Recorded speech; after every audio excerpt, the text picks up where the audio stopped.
그대는 내면에 있는 자신의 본성을 잊어버렸기에 고통받는 것이다. 그대는 그것을 잃은 것이 아니라 잊었기 때문이다. 내면, 가장 깊은 곳의 현존을 잊어버림으로써 그대는 자신이 우주와 하나라는 사실을 잊어버렸다. 어찌하여 그것을 잊었는가? 이미 있는 것은 잊어버리는 것이 인지상정이다. 새로운 것은 대단히 감각적이라서 기억한다. 같은 정원을 자꾸만 지나가면 자연히 잊어버린다. 나무들이 있어도 그대는 보지 않는다. 그대는 그것들을 당연한 것으로 여긴다.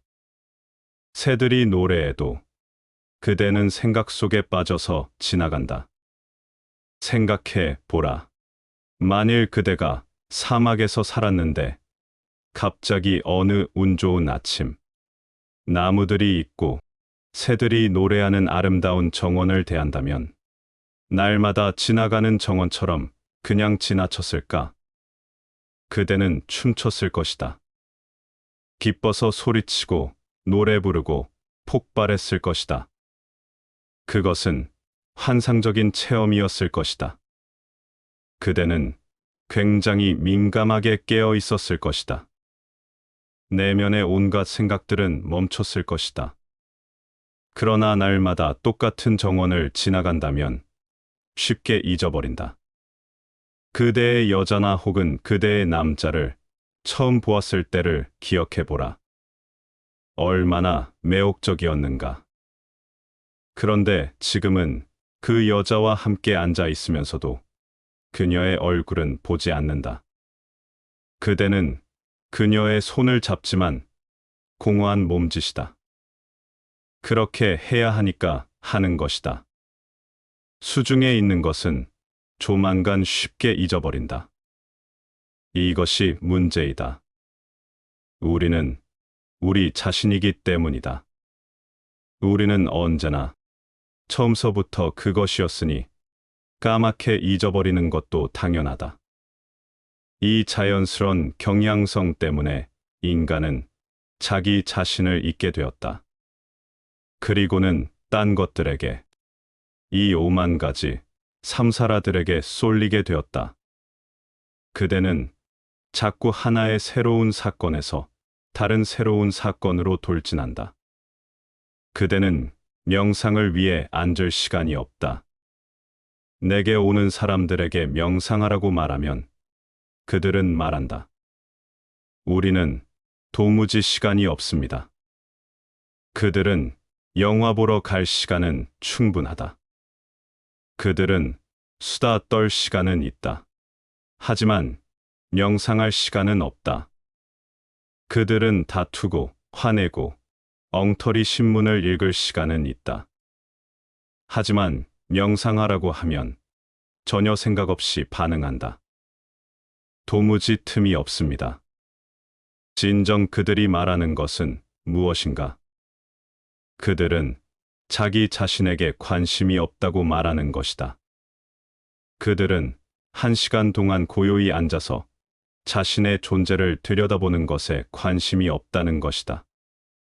무엇 때문에? 그 시간에 돈을 벌 수 있으니까. 그 시간에 쇼핑을 할 수 있으니까. 아니면 수많은 일들을 할 수 있으니까. 왜 가만히 배꼽이나 바라보고 있는가? 무엇 때문에? 아무도 자기 자신에게 관심이 없는 것 같다. 나는 이미 있는데 왜 신경 쓰는가? 나는 이미 그것인데 왜 신경 쓰는가? 모두가 밖으로 나가고 있다.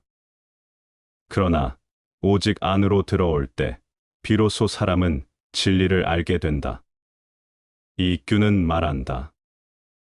열반과 상락을 모르는 사람들, 삶과 죽음의 덧없음을 통곡하며 한탄하네. 그렇다. 그들은 한탄할 수밖에 없다.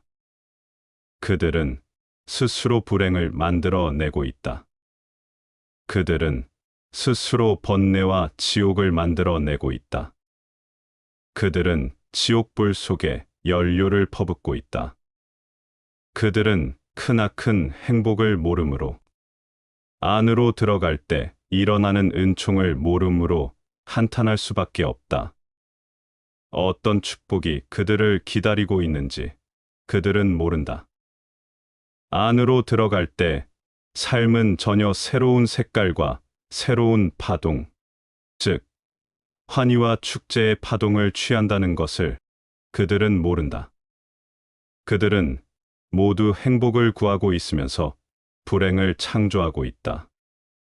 사람들은 줄곧 행복을 추구하면서 불행을 창조한다. 그들은 한탄할 수밖에 없다. 안으로 들어가라.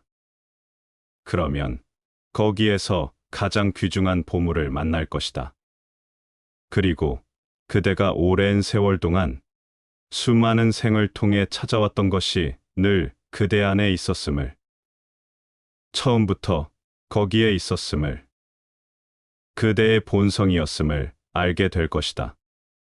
바로 그 때문에 그대는 놓치고 있는 것이다. 그대는 바깥만 보는데 그것은 안에 있기 때문이다. 그대는 바깥에서 찾고 있는데 그것은 안에 있다. 그래서 그대가 추구하는 것과 보물은 결코 만나지 못하는 것이다. 외부 세계의 끝없는 여정을 가기 전에 조금이라도 내면의 일별을 가져라. 바깥을 탐구하기 전에 내면을 바라보는 것이 아주 실용적이고 실제적인 것이다. 아마도 붓다들이 옳을 것이다. 모든 붓다가 틀릴 수는 없다. 내면을 들여다본 사람들은 예의 없이 그것을 발견했다. 그리고 바깥을 바라본 사람들은 누구도 그것을 발견하지 못했다. 마찬가지로 예외 없이 세상에서 찾았던 사람들은 실패하고 또 실패해왔다. 끝에는 오직 절망과 실패만이 있었다. 이 사람들을 생각해 보라. 고타마 붓다, 크리슈나, 그리스도, 짜라투스트라, 노자, 이 사람들을 생각해 보라. 그들은 얼마나 축복스러워 보이는가? 그들이 갖고 있는 향기는 또 어떠한가? 그것은 어디에서 나오는가? 그것은 어디로부터 오는가? 그들은 눈에 보이는 세상의 권력을 가지고 있지 않다.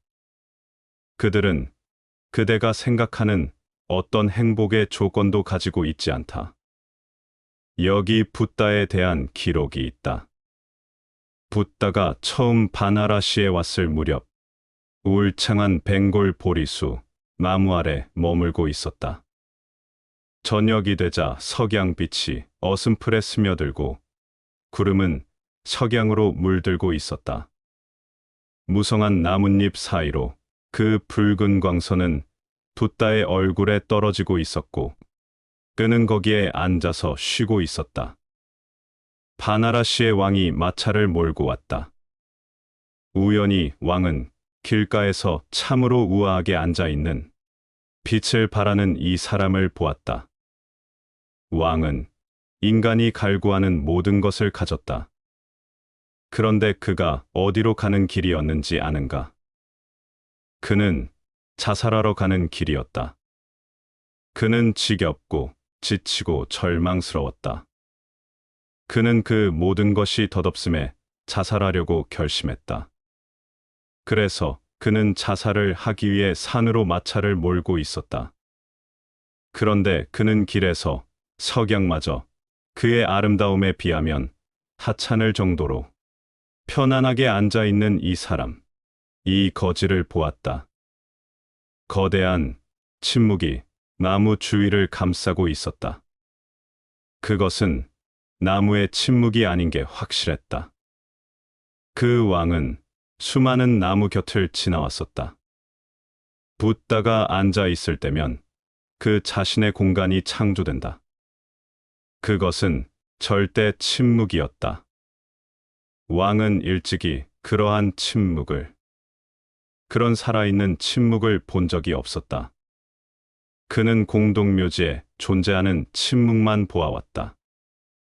그는 붓다와 같은 사람을 본 적이 없었으니 무엇이 진정한 침묵인지 알 수 없었다. 처음으로 그것이 거기에 있었다. 아주 명백하게. 그것은 만질 수 있었다. 그토록 명백하게 그것은 있었다. 그는 마차를 세우고 마부에게 말했다. 멈춰라. 다시 생각해 봐야겠다. 저 사람이 저토록 축복스럽고 고요할 수 있다면 아직 내가 찾지 못한 무엇이 삶 속에 남아 있을지도 모른다. 이 사람의 현존은 삶을 다른 방식으로도 살 수 있다는 것을 증거하기에 충분하다. 그 길이 어떤 것인지는 모르지만 그가 붓다에게 물었다. 단 한 가지 질문이 있소.